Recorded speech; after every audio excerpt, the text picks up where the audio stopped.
Hello दोस्तों, welcome to main point study. So आज हम करने वाले हैं previous year question, most important question कृषि के। चैप्टर 4 है हमारी भूगोल का। देखो, एक बात तो कंफर्म है आपको कि अगर आपने एक चैप्टर के अंदर से प्रीवियस ईयर क्वेश्चन कर लिए तो समझ लो आपका चैप्टर क्लियर है। ठीक है, क्यों? क्योंकि क्वेश्चन रिपीट होते हैं। ओके, जैसे कि मैं इस पीडीएफ के अंदर जिसे मैं पढ़ा रहा हूँ उसके अंदर भी आपको दिखाऊंगा कि एक क्वेश्चन जो है वो 5 नहीं, 6 नहीं, 7 और 8 बार रिपीट हुआ है अलग अलग सालों में। तो इसलिए प्रीवियस ईयर क्वेश्चन करना बहुत ज़्यादा इंपॉर्टेंट है। इसलिए मैं इतिहास के प्रीवियस ईयर क्वेश्चन आपकी क्लास 10th की एसएसटी के वो अपलोड कर चुका हूँ। लिंक आपको नीचे डिस्क्रिप्शन में मिल जाएगा। प्लेलिस्ट पे क्लिक करोगे तो जो जो चैप्टर इतिहास के इंपॉर्टेंट क्वेश्चन और पीवाईक्यूज अपलोड किए होंगे वो आपके सामने आ जाएंगे। भूगोल के मैं कर रहा हूँ, चैप्टर 1 अपलोड कर चुका हूँ, बाकी चैप्टर भी जल्दी जल्दी कर दूंगा। उसका भी प्लेलिस्ट का लिंक आपको नीचे डिस्क्रिप्शन में मिल जाएगा। और लोकतांत्रिक राजनीति और अर्थशास्त्र के भी मैंने अगर अपलोड कर दिए होंगे तो उनका लिंक भी आपको नीचे डिस्क्रिप्शन में मिल जाएगा। ठीक है जी, तो बिना टाइम वेस्ट करे हम शुरू कर देते हैं। जो पहला क्वेश्चन है हमारा 2015 में आया हुआ है, इंपॉर्टेंट क्वेश्चन है। क्वेश्चन क्या है कि भारत में 2 मुख्य फसल मौसम कौन से हैं? ठीक है, और उनकी कटाई और उनकी बोई का जो सीज़न है, जो अवधि है, उनका उल्लेख करें। तो मैं आपको बता दूं, वैसे तो भारत में 2 फसलों के सीज़न नहीं है, 3 फसलों के सीज़न है, बट जो मुख्य हैं वो 2 ही हैं। कौन कौन से? रबी और खरीफ। रबी फसलें क्या होती है? जो अक्टूबर से दिसंबर के मध्य में बोई जाती है। ओके, और उनकी कटाई जो करी जाती है वो ग्रीष्म ऋतु में यानी अप्रैल से जून के टाइम में करी जाती है, यानी गर्मियों के टाइम में उसको काटा जाता है। और इनकी जो मुख्य फसलें हैं वो गेहूँ है, चना है, मटर है, सरसों है, आदि है। खरीफ फसल की बात करूँ तो ये मानसून के आगमन के साथ यानी जून जुलाई में बोई जाती है, बारिश के समय में ये बोई जाती है और इसको सितंबर से अक्टूबर के बीच में काट लिया जाता है। जो खरीफ फसल है उनकी मुख्य फसल है चावल, मक्का, ज्वार, बाजरा, अरहर, कपास आदि। ओके, और वैसे मैंने आपको बता दिया कि 2 इंपॉर्टेंट जो हमारी फसलें हैं, ठीक है, फसलों के सीज़न है वो तो रबी फसलें और खरीफ फसल है, बट एक और होता है जायद। ठीक है, अब ये जायद के बारे में मैं आपको बता दूं, जो रबी फसल और खरीफ फसल के बीच में जो टाइम आता है गर्मियों का, उसमें जो फसल बोई जाती है उसको हम जायद फसलें कहते हैं और इसको काटा भी इसी सीज़न में जाता है। और इनकी जो मुख्य फसलें हैं तरबूज, खरबूजा, खीरा आदि। ठीक है, नेक्स्ट क्वेश्चन है और ये मोस्ट इंपॉर्टेंट क्वेश्चन है और ये 2 बार आ रखा है, 2014 में भी, 2015 में भी। ठीक है, अब क्वेश्चन क्या है? क्वेश्चन है कि भारत की मुख्य खाद्य फसल उगाने के लिए किन परिस्थितियों की आवश्यकता होती है? इस फसल के मुख्य क्षेत्र कौन कौन से? देखो, क्वेश्चन बड़ा घुमा के आया है। घुमा के क्या आया है? आपसे पूछा गया है कि भारत की सबसे इंपॉर्टेंट फसल कौन सी है और उसको उगाने के लिए कौन कौन सी परिस्थितियां हमें चाहिए होती है। ठीक है, अब आपको तो ये भी नहीं पता कि हमें किस फसल के बारे में बात किया गया है, तो मैं आपको बता दूं, इंडिया में जो सबसे ज़्यादा खाई जाने वाली फसल है ना, सबसे ज़्यादा इंपॉर्टेंट फसल है वो है चावल। और चावल को उगाने के लिए कौन कौन सी परिस्थितियाँ चाहिए होती है और चावल कहाँ किन किन क्षेत्रों में उगाया जाता है वो आपको बताना है। और जो इसके और का क्वेश्चन है वो भी यही है, चावल उगाने के लिए 3 भौगोलिक परिस्थितियाँ बतानी है। और भारत में कुछ ऐसे राज्य हैं जहाँ पर कम वर्षा होती है फिर भी चावल उग जाता है। क्यों उग जाता है, कैसे उग जाता है, वो आपको बताना है, क्योंकि चावल को बहुत ज़्यादा पानी चाहिए होता है। पहले तो मैं आपको बता देता हूँ चावल के बारे में। चावल एक खरीफ फसल है यानी बारिश के समय में उगाई जाती है। उसको 25 डिग्री सेल्सियस से ज़्यादा टेम्परेचर चाहिए होता है, 100 सेंटीमीटर से ज़्यादा बारिश चाहिए होती है। चीन के बाद सबसे ज़्यादा चावल इंडिया उगाता है। चावल को उगाने के लिए जलोढ़ मृदा यानी एलुवियल सॉइल जो हमारे नॉर्दर्न प्लेन पे यानी हमारे जो उत्तर के मैदान है वहाँ पर पाई जाती है ना, तो वो चाहिए होती है हमें। साथ ही में मैं आपको बता दूं कि हमारे जो उत्तर भारत है ना, उत्तर पूर्वी भारत है, नॉर्थ ईस्ट, ठीक है, नॉर्थ ईस्ट जो भारत है वहाँ पर भी हमारा चावल बहुत अच्छा खासा उगाया जाता है। और हमारे जो तट वाले, तट में जो डेल्टा बनता है ना, डेल्टा पता ना, आई होप आपको डेल्टा पता हो। अगर आपको नहीं पता तो चैप्टर की वीडियो में मैंने समझा रखा है, अगर आप चाहो तो वो देख कर आ सकते हो। बट डेल्टा मैं आपको बता देता हूँ, जब रिवर पानी में गिरने वाली होती है ना तो अपना एरिया खोल लेती है और वो एरिया बड़ा उपजाऊ होता है, इसी को हम डेल्टा कहते हैं। तो उस वाले रीजन में भी हमें चावल की फसल दिखती है और चावल उगाया जा सकता है वहाँ पर, क्योंकि वो मिट्टी बहुत उपजाऊ होती है, जलोढ़ मृदा होती है वो। ठीक है, अब देखो क्वेश्चन ये भी था कि चावल ऐसे एरिया में कैसे उग जाता है जहाँ पर कम वर्षा होती है। तो मैं आपको बता दूं, ये उग पाता है सिंचाई की उत्तम तकनीकों के द्वारा। आज है ना, इरिगेशन फैसिलिटी बहुत अच्छी हो चुकी है, तो किसी एरिया में अगर ज़्यादा बारिश नहीं आती तब भी हम जो इरिगेशन मेथड की वजह से और ड्रिप सिस्टम की वजह से, अलग अलग तकनीकों की मदद से खुद पानी डाल देते हैं उन फसलों पे, जिसकी वजह से जो आपका पश्चिमी यूपी वाला एरिया है जहाँ पर इतनी ज़्यादा बारिश नहीं होती फिर भी वहाँ पर अच्छी खासी चावल की फसल उगाई जाती है। ठीक है, और कुछ क्षेत्र हैं जहाँ पर चावल उगाया जाता है, जैसे उड़ीसा हो गया, बिहार, तमिलनाडु, असम। और मैं आपको बता दूं, भारत में सबसे ज़्यादा चावल पश्चिम बंगाल में उगाया जाता है। आपको पता ही है, बे ऑफ बंगाल के पास में पानी बहुत है वहाँ पर। ठीक है, और या मैं आपको बता ही चुका हूँ कि सबसे इंपॉर्टेंट फसल है, सबसे ज़्यादा चावल खाया जाता है। नेक्स्ट क्वेश्चन जो मैं आपको बता रहा हूँ ना, 1 बार, 2 बार, 3 बार, 4 बार और 5, 6, 7 बार आ रखा है आपके बोर्ड एग्जाम में। ठीक है, मतलब अलग अलग थोड़ी लैंग्वेज चेंज है, क्वेश्चन सेम ही है। मैं आपको बता देता हूँ, सारे क्वेश्चन पढ़ूंगा। क्वेश्चन ये है कि हाल ही के वर्षों में भारत में कृषि के क्षेत्र में शुरू किए गए संस्थागत और तकनीकी परिवर्तन का वर्णन कीजिए। यानी भारत ने मतलब अपनी कृषि के सुधार के लिए क्या क्या स्टेप लिए, गवर्नमेंट ने क्या क्या स्टेप लिए वो बताने हैं। ये भी 1980 और 1990 के बीच में जो भी सरकार ने स्टेप लिए वो बताने हैं, तकनीकी और संस्थागत, सेम क्वेश्चन। ये भी 1980 और 1990 के बीच में बताने हैं, ये भी सेम क्वेश्चन। कृषि के क्षेत्र में 3 तकनीकी और संस्थागत सुधार का वर्णन कीजिए, ये भी सेम क्वेश्चन है। और भारत की कृषि की स्थिति के सुधार के लिए सरकार द्वारा लिए गए 5 संस्थागत और तकनीकी सुधार के बारे में बताइए, ये भी सेम क्वेश्चन है। यानी ये सारे के सारे सेम क्वेश्चन है, इनका आंसर एकदम सेम होगा। थोड़ी थोड़ी लैंग्वेज चेंज है बट इनका आंसर सेम है, ठीक है। अब यही बता रखा है आपको कि प्रौद्योगिकी और संस्थागत सुधार क्या क्या किए गए थे। देखो, स्वतंत्रता के पश्चात देश में संस्थागत सुधार करने के लिए जो भारत की गवर्नमेंट है उसने क्या करा था, जमींदारी प्रथा को समाप्त कर दिया था। पहले क्या होता था, जमींदारी प्रथा होती थी, बड़े बड़े फार्मर होते थे, जो अमीर होते थे, उनके पास ही ज़्यादातर ज़मीन हुआ करती थी। सरकार ने उनसे ज़मीन ले ली, ये किया उन्होंने, ज़मींदारी प्रथा एकदम बंद कर दी। और उसके बाद सरकार ने कृषि को सपोर्ट के लिए, कृषि को आगे बढ़ाने के लिए 1960 और 1970 के दशक में क्या किया, हरित क्रांति, ठीक है, और साथ में श्वेत क्रांति चलाई, जिससे क्या हो कि कृषि में सुधार किया जा सके, प्राइमरी सेक्टर में हमारा सुधार किया जा सके। न्यू टेक्नोलॉजी मंगाई थी हरित क्रांति में, आपको पता ही है। और 1980 की बात करें तो 1980 और 1990 के दशक में सरकार ने क्या करे थे, कुछ कार्यक्रम चलाए थे, जैसे कि फसल बीमा दिया था किसानों को, और साथ में कम दर पर किसानों को ऋण यानी लोन दिया था। सरकारी बैंक लगाए थे जिससे जो फार्मर है वो लोन ले सके, किससे, बैंक से, ठीक है। सरकारी सहमतियों को सपोर्ट दिया था। सरकारी समितियां पता है ना आपको, सहकारी समितियां, आई होप आपको पता हो। सहकारी समितियां जो नॉर्मल गांव के लोग मिलकर चलाते हैं ना लोन के लिए, उसी को कहते हैं सहकारी समितियां। तो सहकारी समितियां भी लगाई थी सरकार ने, और बैंक भी लगाए थे, जिससे किसानों को थोड़ा रिलीफ मिले। और साथ ही में किसानों के लाभ के लिए भारत सरकार ने किसान क्रेडिट कार्ड और व्यक्तिगत दुर्घटना बीमा योजना भी शुरू की। अब ये क्या होता है, व्यक्तिगत दुर्घटना बीमा योजना? इसका मतलब है अगर मान लो कोई हमला हो जाए, जानवरों का हमला हो जाए उस किसान के खेत पे, तो अगर उसकी फसल ख़राब हो जाए तो उसको कुछ ना कुछ तो पैसे मिल सके, ठीक है। इसी को कहते हैं व्यक्तिगत दुर्घटना बीमा योजना, ये भी स्टार्ट किया। और साथ ही में किसानों को सपोर्ट करने के लिए हमारी गवर्नमेंट ने क्या किया, आकाशवाणी वगैरह, दूरदर्शन वगैरह चलाए। जैसे आपको पता है दूरदर्शन चैनल अगर आपने देखा हो तो वहाँ पर डेली दिन रात खाद कैसे बनाते हैं यही बताया जाता है, मतलब कृषि को सपोर्ट करने के लिए। और मौसम ऐसा रहेगा, जिससे किसानों को पता चल जाता है कि कौन सी फसल उगानी चाहिए, ठीक है। और साथ ही में आपको पता है ना एमएसपी, न्यूनतम सहायक मूल्य, ठीक है, या सहायता मूल्य, ये दिया जाता है। पहले क्या होता था कि ना जो किसान होते थे वो एक बंदे को अपनी फसल बेचते थे और वो बंदा गवर्नमेंट को फसल बेचता था। अब गवर्नमेंट ने क्या किया, उस बिचौलियों को हटा दिया और अब खुद गवर्नमेंट क्या करती है, जो नॉर्मल किसान है उससे फसल खरीदती है, ठीक है। तो जो बीच में जो हमारा जो वो बीच में बिचौलिया था ना, वो जो पैसे लेता था, उसका फ़ायदा अब किसानों को मिलने लग गया, ठीक है। मोस्ट इंपॉर्टेंट क्वेश्चन है दोस्त, बहुत अच्छे से लर्न करना है, ओके। नेक्स्ट क्वेश्चन की बात करते हैं, बाजरा क्या है और भारत में बाजरा उगाई जाने वाली जलवायु की परिस्थितियाँ बतानी है आपको, ठीक है। पहले तो मैं आपको बता दूँ, जलवायु है ना, जो हमारा बाजरा है वो एक मोटा अनाज है, ठीक है। और मोटे अनाज 3 टाइप के होते हैं, एक तो ज्वार होता है, एक बाजरा होता है, रागी होता है। पूछा आपसे बाजरे के बारे में, तो मैं आपको बता दूं बाजरा जो है वो बलुआ, उथली मिट्टी, काली मिट्टी पर उगाया जाता है। और ये मिट्टी आपको पता है राजस्थान में पाई जाती है, रेतीली मिट्टी होती है, इसको ना ज़्यादा बारिश की ज़रूरत नहीं पड़ती। हो गई 3 कंडीशन, तो ये याद रखना है आपको। बट आपको ज्वार के बारे में भी याद रखना है और रागी के बारे में। बेशक ये पूछा नहीं गया, बट मेरे को गट फीलिंग है कि ये वाला क्वेश्चन भी आ सकता है कि ज्वार के बारे में बताओ, रागी के बारे में बताओ, या डायरेक्टली आपको आ सकता है कि मोटे अनाज के बारे में बताओ। तो इसलिए ये भी करना है आपको ज्वार और बाजरे के बारे में, ठीक है। ज्वार और बाजरे के बारे में जानना है तो ये यहाँ से आप पढ़ सकते हो। बाकी जब मैंने चैप्टर समझाया था तो वहाँ से भी आप जाकर समझ सकते हो, ठीक है। चैप्टर की वीडियो देख लेना, ज़्यादा अच्छा रहेगा। अगर आपके पास ज़्यादा टाइम है तो, मतलब 1-1.5 महीना है एग्जाम में, तो आराम से वो चैप्टर की वीडियो जाकर देख कर आओ, ठीक है। बट अगर बिल्कुल कल परसों एग्जाम है तो डोंट वरी दोस्त, बिल्कुल भी ज़रूरत नहीं है चैप्टर की वीडियो देखने की। आप ये वीडियो देखो, क्लियर हो जाएगा सब कुछ। सारी की सारी चीज़ें जो हैं मैं एक एक क्वेश्चन इसमें क्लियर करवा दूंगा, बट अगर टाइम है तो देख लेना, ओके। नेक्स्ट क्वेश्चन की बात करते हैं, भारत में प्रारंभिक निर्वाह कृषि की कोई भी 4 विशेषता बताइए। प्रारंभिक निर्वाह कृषि के बारे में आपको बताना है। प्रारंभिक निर्वाह कृषि क्या होती है, तो मैं आपको बता दूं, ये जो टाइप की कृषि होती है ना, प्रारंभिक निर्वाह कृषि, वो पहले के टाइम जैसे होती थी ना, आज भी उसी तरह से होती है। ये छोटे से टुकड़े पे करी जाती है और ये आज है ना भारत के कुछ ही इलाकों में होती है। जो आदिवासी लोग होते हैं वो करते हैं हमारी ये जो निर्वाह कृषि, ठीक है। प्रारंभिक निर्वाह कृषि, इसमें क्या होता है, वो पुराने औजारों का उपयोग करके खेती वगैरह करते हैं, ओके।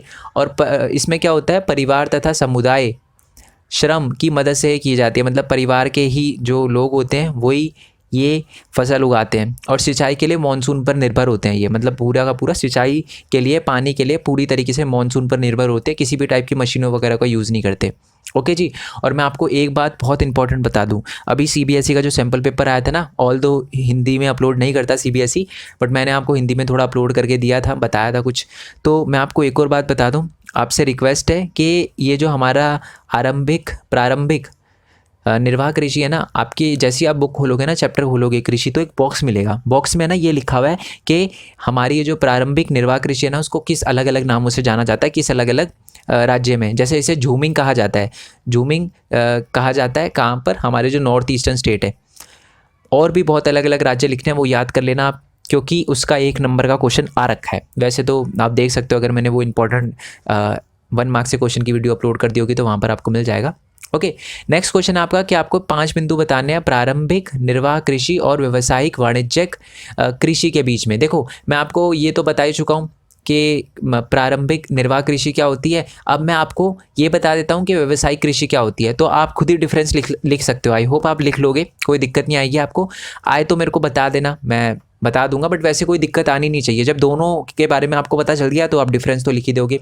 अब ये वाणिज्यिक कृषि क्या होती है? ये वाणिज्यिक कृषि वो होती है जिसको उगाया जाता है किस उद्देश्य के लिए? बेचने के लिए। जो हमारी ये प्रारंभिक निर्वाह कृषि थी ना, उसको सिर्फ खुद के लिए उगाया जाता है। जो छोटे छोटे किसान होते हैं, जो आदिवासी लोग होते हैं, वो खुद के लिए उगाते हैं, बेचने के लिए नहीं उगाते। बट वाणिज्यिक कृषि, वाणिज्य का मतलब ही होता है बिजनेस। जो बेचने के लिए उगाई जाती है उसको हम वाणिज्यिक कृषि कहते हैं। इसमें क्या होता है, बड़ी बड़ी मशीनों का यूज़, अधिक पैदावार वाले बीजों का यानी HYV बीजों का यूज़ किया जाता है, और साथ में उर्वरक, फर्टिलाइज़र वगैरह का यूज़ किया जाता है।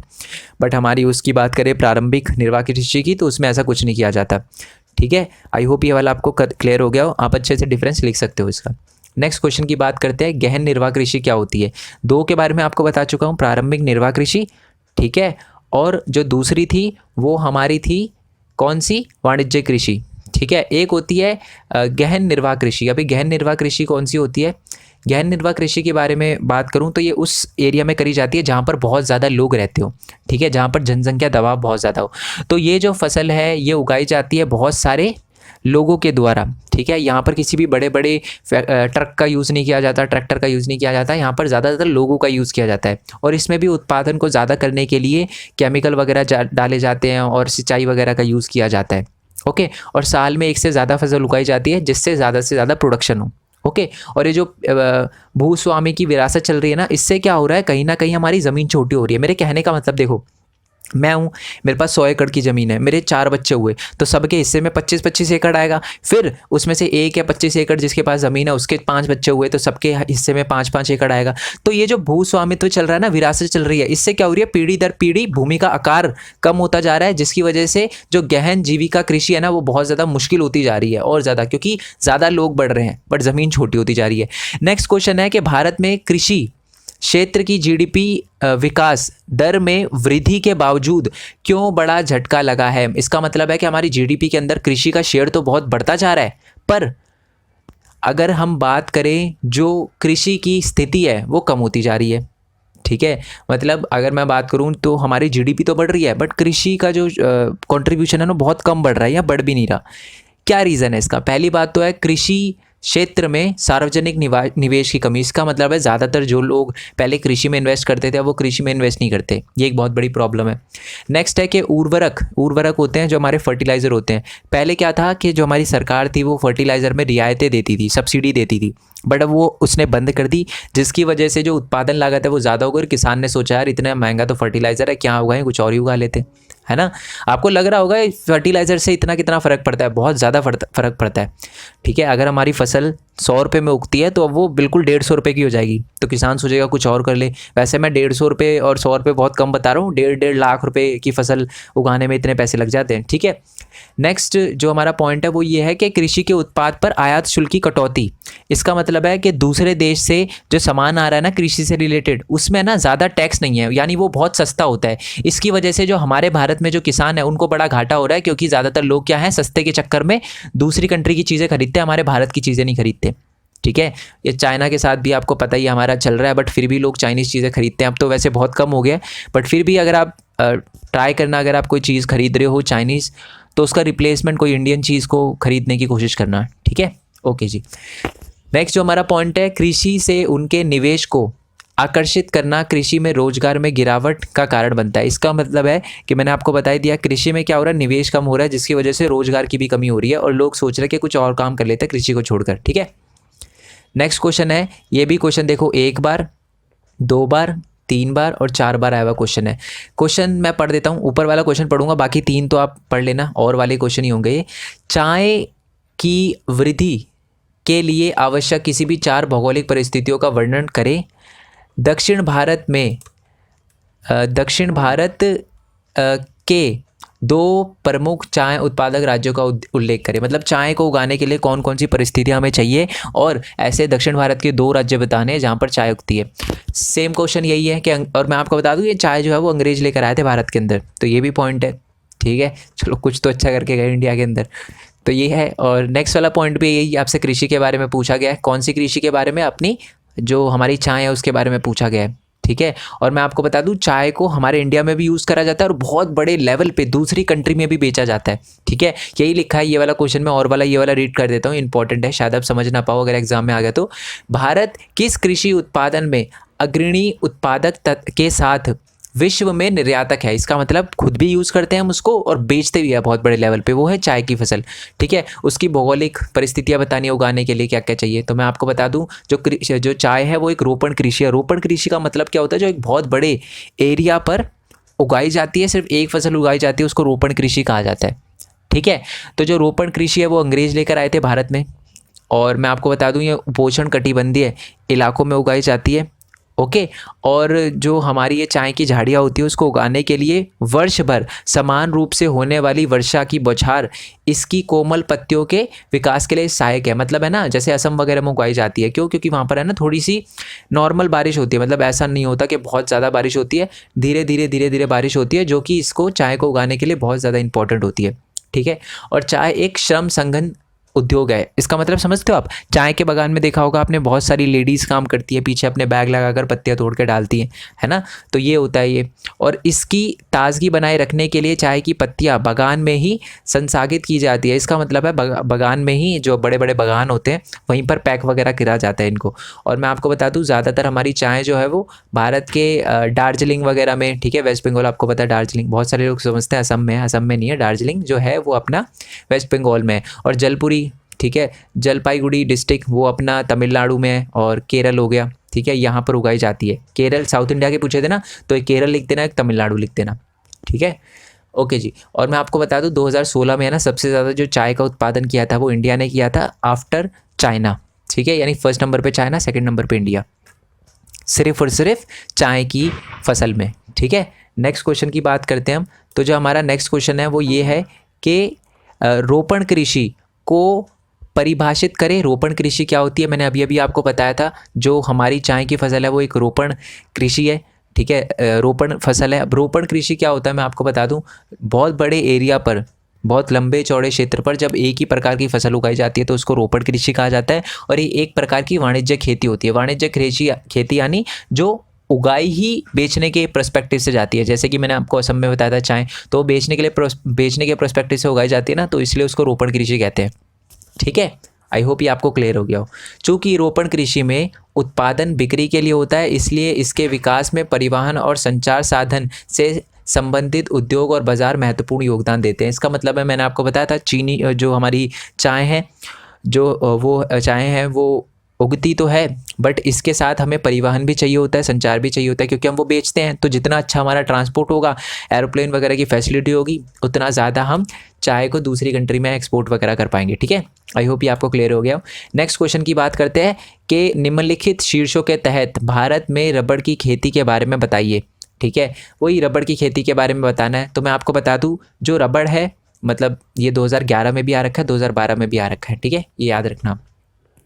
तो जो रबड़ है वो भूमध्य रेखा की फसल है, यानी भूमध्य जो रेखा है ना, आपको पता है ना, पूरे पृथ्वी के बिल्कुल बीचों बीच से एक रेखा जाती है, उसको हम भूमध्य क्षेत्र रेखा कहते हैं। ठीक है, तो उसके आसपास उगाई जाने वाली जो फसल है वो एक रबड़ की फसल है। ठीक है, सबसे ज़्यादा, ऐसा नहीं है कि कहीं और नहीं उग सकती, भूमध्य क्षेत्र पे उग सकती है, और बट उसके ऊपर भी उग सकती है, नीचे भी उग सकती है, बट भूमध्य रेखा के आसपास है ना बहुत बढ़िया क्वालिटी की रबड़ उगती है। ठीक है जी, आई होप ये आपको क्लियर हो गया हो। और जो हमारी रबड़ भूमध्य क्षेत्र की फसल है मैं आपको बता चुका हूँ, परंतु यह विशेष परिस्थिति में उष्ण और उपोष्ण कटिबंधीय क्षेत्रों में भी उगाई जा सकती है। मतलब भारत के ऊपर वाले पार्ट में भी, इंडिया के मतलब भूमध्य रेखा के ऊपर वाले पार्ट में भी और नीचे वाले पार्ट दोनों में उगाया जा सकता है। रबड़ को उगाने के लिए 200 सेंटीमीटर से ज़्यादा बारिश चाहिए होती है, 25 सेल्सियस से ज़्यादा टेम्परेचर चाहिए होता है। ठीक है, और जो आर्द्र जलवायु की आवश्यकता होती है, मतलब थोड़ी सी ज़्यादा बारिश वाला हमें एटमॉस्फेयर चाहिए रबड़ को उगाने के लिए। और रबड़ एक खरीफ फसल है, ऑब्वियस सी बात है, बारिश ज़्यादा चाहिए तो खरीफ फसल तो होगी। और रबड़ एक महत्वपूर्ण कच्चा माल है जो उद्योगों में भी प्रयुक्त किया जाता है। मतलब आपको पता है बड़ी बड़ी इंडस्ट्री में रबड़ का यूज़ किया जाता है। आप अपने आसपास देखोगे ना तो आपको मोस्टली जो चीज़ है वो रबड़ से बनी हुई दिखेगी, तो है ही वो इम्पॉर्टेंट। और जो रबड़ है वो आपके केरल में, मैं आपको बता दूं सबसे ज़्यादा जो रबड़ है वो केरल में उगाया जाता है। उसके बाद तमिलनाडु में, कर्नाटका में, अंडमान निकोबार में, द्वीप समूह जो हो गए, उसके बाद मेघालय, गारो हिल्स में, ये सारे के सारे उगाया जाता है। मेघालय में है गारो हिल्स या गारो पहाड़ियाँ, वहाँ पर उगाया जाता है रबड़। ठीक है, क्योंकि मेघालय में आपको पता है बहुत अच्छी खासी बारिश होती है, और साथ ही में मिज़ोरम में भी। ओके, नेक्स्ट जो क्वेश्चन है वो है व्यावसायिक या वाणिज्यिक जिसे कहते हैं, वाणिज्यिक कृषि की विशेषता बतानी है। तो वाणिज्यिक कृषि की विशेषता मैं आपको पहले ही बता चुका हूँ, बट दोबारा से बता देता हूँ कि वाणिज्यिक कृषि होती है वो बेचने के उद्देश्य से उगाई जाती है। और ये क्या होता है कि बड़ी बड़ी मशीनों के द्वारा उगाई जाती है, हाई हील्ड वैरायटी सीड का यूज़ किया जाता है, उच्च क्वालिटी के फर्टिलाइज़र का उपयोग किया जाता है, कीटनाशकों का उपयोग किया जाता है। ओके, ये सारे का सारा है। ओके जी, नेक्स्ट क्वेश्चन पे आते हैं। 2012 में आया हुआ क्वेश्चन है ये कि उत्तर भारत के 2 प्रमुख कपास उत्पादक राज्य कौन से हैं। मतलब जो कपास है, कपास समझते हो ना, कॉटन, रुई कौन कौन से राज्य में, उत्तर भारत के कौन से 2 राज्य में उगाई जाती है, और उसको उगाने के लिए कौन कौन सी परिस्थितियाँ हमें चाहिए। ठीक है, और वाला क्वेश्चन भी यही है, 2012 में आया हुआ क्वेश्चन है। ठीक है, तो कपास के बारे में आपको पता ही है, जो कपास है वो ज़्यादातर हमारे जो उत्तर भारत में उगाई जाती है। और कपास को उगाने के लिए हमें क्या चाहिए होता है, कपास को उगाने के लिए हमें कौन सी मिट्टी चाहिए होती है, कपास को उगाने के लिए हमें काली मिट्टी चाहिए होती है। आई होप ये आपको पता हो। ठीक है, और अगर मैं कपास की बात करूं तो वो कपड़ा उद्योग में बहुत ज़्यादा इंपॉर्टेंट है। अगर 2016 की बात करूं तो चीन के बाद सबसे ज़्यादा जो रुई थी वो इंडिया ने उगाई थी। ठीक है, और काली मिट्टी की आवश्यकता होती है, यानी सबसे ज़्यादा बढ़िया क्वालिटी की जो हमारी कॉटन है वो कहाँ पर मिलती है, हमें काली मिट्टी पे उगाई जाती है। ऐसा नहीं है कि किसी और मिट्टी पर नहीं उगाई जा सकती, बट सबसे बढ़िया क्वालिटी की जो कपास है वो सिर्फ काली मिट्टी पर उगाई जाती है। ठीक है, इस फसल को उगाने के लिए उच्च तापमान, हल्की वर्षा और सिंचाई तथा 210 पाला रहित दिन और खिली धूप की आवश्यकता होती है। पाला रहित दिन यानी ज़्यादा बारिश ना हो, नॉर्मल रहे हमारा, वैसे दिन की आवश्यकता होती है, वैसे दिनों की आवश्यकता होती है 210 दिन। ये याद रखना, 1 मार्क्स में क्वेश्चन आ सकता है कि कितने पाला रहित दिन की आवश्यकता होती है कपास को। 210 पाला रहित दिन की आवश्यकता होती है और खिली धूप की आवश्यकता होती है। ठीक है, और इसे पककर तैयार होने में 6 से 8 हफ्ते लगते हैं। ओके, और महाराष्ट्र में, गुजरात में, क्योंकि मैं आपको बता दूं महाराष्ट्र और गुजरात में जो है वो काली मिट्टी बहुत अच्छी पाई जाती है, तो गुजरात में, महाराष्ट्र में, मध्य प्रदेश में, कर्नाटक, आंध्र प्रदेश, पंजाब, यूपी में भी अपने क्या होती है कि कपास की फसल उगाई जाती है। ओके, अब आते हैं हम नेक्स्ट क्वेश्चन पे। 2012, 2011 और 2010 में आया हुआ क्वेश्चन है। क्वेश्चन क्या है कि गन्ने के लिए, मतलब गन्ने को उगाने के लिए 4 भौगोलिक परिस्थितियों का वर्णन करें। ठीक है, और उत्तर भारत में जो गन्ना है वो कौन कौन से राज्य में उगाया जाता है। 2012 में, 10 में और 11 में आया हुआ क्वेश्चन है, सेम क्वेश्चन ही है। तो गन्ने के बारे में आपको पता ही है कि जो गन्ना है वो उपोषण और उष्णकटिबंधीय फसल दोनों है, यानी भारत के, आपको पता है भारत के बिल्कुल बीचों बीच से कर्क रेखा जाती है, तो कर्क रेखा के ऊपर वाले पार्ट में भी और कर्क रेखा के नीचे वाले पार्ट में भी, दोनों में गन्ना उगाया जा सकता है। गन्ने को उगाने के लिए 21 degree Celsius to 27 degree Celsius तक का टेम्परेचर चाहिए, 75 से लेकर 100 सेंटीमीटर तक की बारिश चाहिए, और ज़्यादा बारिश चाहिए, इसका मतलब ये खरीफ फसल है, बारिश के समय में उगाई जाती है। और जो हमारा गन्ना है उसको आर्द्र समझते हो, आर्द्र थोड़ा बारिश वाला एटमॉस्फेयर चाहिए। ओके, और बुआई से कटाई तक ये सारा का सारा काम शारीरिक श्रम की आवश्यकता होती है इसको करने के लिए। इसका मतलब है कि हम, ऐसा तो है नहीं, गन्ने का बीज तो होता नहीं, गन्ने का जो पोर्शन होता है वो होता है, हम वो उगाते हैं, तो उसके लिए हम ट्रैक्टर ट्रैक्टर का यूज़ नहीं कर सकते, हमें लोग ही चाहिए गन्ने को उगाने के लिए, ठीक है, और काटने के लिए भी। ओके, और मैं आपको बता दूं इसे अनेक मिट्टी में उगाया जा सकता है, मतलब हर टाइप की, मोस्टली बहुत ज़्यादा मिट्टी में हमें गन्ना मतलब उगाया जा सकता है। कम वर्षा वाले क्षेत्रों में भी गन्ना उगाया जा सकता है। कैसे? सिंचाई की मदद से।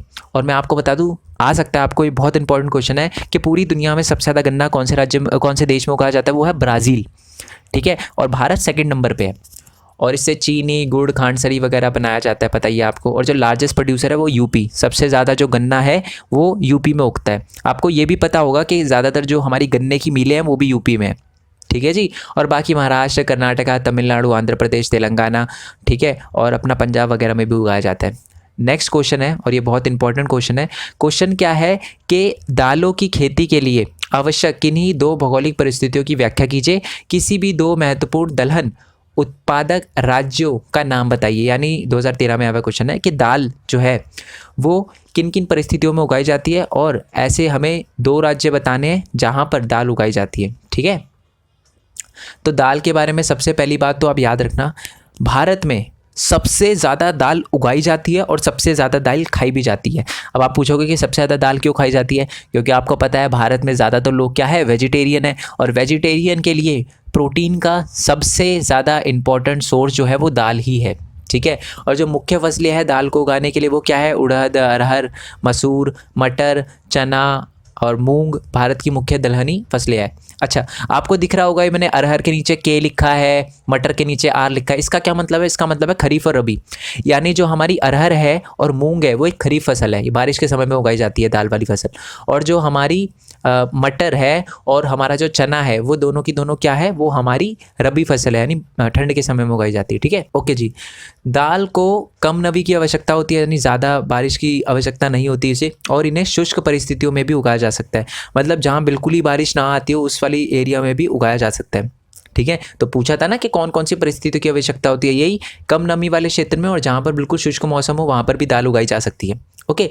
और जो दाल को आमतौर पर अन्य फसलों के साथ रोटेटिंग में बोया जाता है, यानी आवर्तन में बोया जाता है। आवर्तन का मतलब क्या होता है मैं आपको समझाता हूँ। देखो, आपको पता है ना, ज़मीन की फर्टिलिटी बनाए रखने के लिए उपजाऊता खत्म होती जाती है जैसे जैसे आप उस पर फसल उगाते जाते हो। तो जैसे कि आपने चावल उगाया तो मान लो चावल उगाने के बाद आपने फसल कटाई कर ली, तो जो ज़मीन है ना वो थोड़ी कम फर्टाइल हो गई, यानी उसकी उपजाऊता कम हो गई। तो आप क्या करोगे? उस पर दाल उगाओगे। दाल उगाने से उसकी फर्टिलिटी दोबारा आ जाएगी, फिर आप कुछ उगा लो, फिर फर्टिलिटी कम हो गई, फिर दाल उगा लो। मतलब दाल क्या होती है? जो हमारी फसल होती है, जो हमारी ज़मीन होती है, जो उसकी फर्टिलिटी खत्म हो जाती है ना, तो उसको दोबारा लाने के लिए, मिट्टी को दोबारा उपजाऊ बनाने के लिए दालों का प्रयोग होता है, दालों को उगाया जाता है, ठीक है। और मैं आपको बता दूं, भारत में सबसे ज़्यादा जो दाल है वो एमपी यानी मध्य प्रदेश में उगाई जाती है, और भी अलग अलग राज्य है जैसे राजस्थान में और महाराष्ट्र में, यूपी में और कर्नाटका में उगाई जाती है, ठीक है। स्पेलिंग सही कर लेना कर्नाटका की। बट सबसे ज़्यादा जो उगाई जाती है दालें वो अपनी मध्य प्रदेश में उगाई जाती है, ठीक है। सो आई होप आपको वीडियो अच्छी लगी हो, ठीक है, सब कुछ समझ आया हो। मैं इसके ना मैप की, हिंदी के बच्चों के लिए इसके मैप की वीडियो अलग से बना दूंगा, ठीक है, तो वो आप देख सकते हो। उसका लिंक भी आपको नीचे डिस्क्रिप्शन में मिल जाएगा। तो वीडियो को लाइक करना बिल्कुल मत भूलना, क्योंकि इससे मेरे को मोटिवेशन मिलती है। चैनल को सब्सक्राइब करना मत भूलना, और अगर आप चाहते हो कि मैं ऐसी वीडियो बनाता रहूं तो वीडियो को शेयर ज़रूर करना। अच्छा, एक मोस्ट इंपॉर्टेंट बात मैं आपको बता दूं यार, डिस्क्रिप्शन में एक है ना लिंक दे रखा होगा, एक न्यू चैनल का लिंक दे रखा होगा, और आपको स्क्रीन पे भी दिख रहा होगा। मैंने एक न्यू चैनल बनाया है, तो उस पर आप देखोगे कि है ना स्क्रीन पे दिख रहा होगा 1000 सब्सक्राइबर है, बट आप जब डिस्क्रिप्शन में जाकर देखोगे ना तो आपको पता चलेगा उसमें 1500 से ज़्यादा सब्सक्राइबर है। 1500 क्या 1700 सब्सक्राइबर हो गए उस पर, उससे भी ज़्यादा हो गए हैं, जबकि मैंने उस पर कोई वीडियो भी अपलोड नहीं करी। तो ऐसा क्यों है कि मैंने कोई वीडियो अपलोड नहीं करी फिर भी बच्चे उस चैनल को सब्सक्राइब कर रहे हैं? क्योंकि मैं वहाँ पर अपनी जर्नी के बारे में बताने वाला हूँ, मेरी यूट्यूब जर्नी कैसी रही, मैं यूट्यूब वीडियो कैसे बनाता हूँ, क्या क्या चीज़ों का ध्यान रखा मैंने, कैसे इस मुकाम पर आया हूँ मैं। 35,000 सब्सक्राइबर मैंने तो 10 भी नहीं सोचा था, टू बी वेरी ऑनेस्ट। मैंने सोचा था एक साल में 300 हो जाए वो भी बहुत है, बट मैं बहुत आगे निकल चुका हूँ, ठीक है। और आई होप सो हम ऐसे ही बढ़ते रहे, आपकी हेल्प की वजह से ही हुआ ये। तो मैं वो बताने वाला हूँ, और सबसे मेन इंपॉर्टेंट बात जिसकी वजह से बहुत सारे बच्चों ने सब्सक्राइब किया है वो रीज़न है कि वहाँ पर मैं ये बताने वाला हूँ कि मैंने कैसे अर्न किया और आप कैसे अर्न कर सकते हो यूट्यूब से। और भी बहुत सारे अलग अलग प्लेटफॉर्म है जिसके बारे में मैं बताने वाला हूँ, जिससे एक स्टूडेंट अर्न कर सकता है, ठीक है। तो उस चैनल को ज़रूर से सब्सक्राइब कर लेना और उसकी नोटिफिकेशन बेल दबा देना, ठीक है। ठीक है। जैसे मतलब मैं अगर वहाँ पर कोई पहली वीडियो अपलोड करूँ तो सबसे पहले आपके पास नोटिफिकेशन आ जाए, क्योंकि मैं यूट्यूब के अलावा भी बहुत सारे अलग अलग प्लेटफॉर्म के बारे में बताने वाला हूँ। तो अगर वो वीडियो आपने सबसे पहले देखी, क्योंकि मान लो मैंने कोई वीडियो अपलोड करी, उस पर किसी प्लेटफॉर्म के बारे में बताया और बाकी बच्चों ने पहले देख ली, तो वो पहले चले जाएंगे उस प्लेटफॉर्म पे, आप पीछे रह जाओगे, तो कंपटीशन आपको फेस करना पड़ेगा। ठीक है, तो इसलिए उस चैनल को सब्सक्राइब करने के बाद नोटिफिकेशन दबा देना। ठीक है, इस चैनल की भी दबा देना और उस चैनल की भी। और साथ ही में आप चाहो तो मेरे को इंस्टाग्राम, फेसबुक वगैरह पे फॉलो कर सकते हो, उसका भी लिंक आपको नीचे डिस्क्रिप्शन में मिल जाएगा। नोट्स का लिंक भी आपको नीचे जीपी लिंक मिल जाएगा, या तो टेलीग्राम चैनल पे दे रखा होगा। ठीक है, सो नेक्स्ट वीडियो के लिए स्टे ट्यून, तब तक के लिए थैंक यू सो मच। जय हिंद, जय भारत, वंदे मातरम।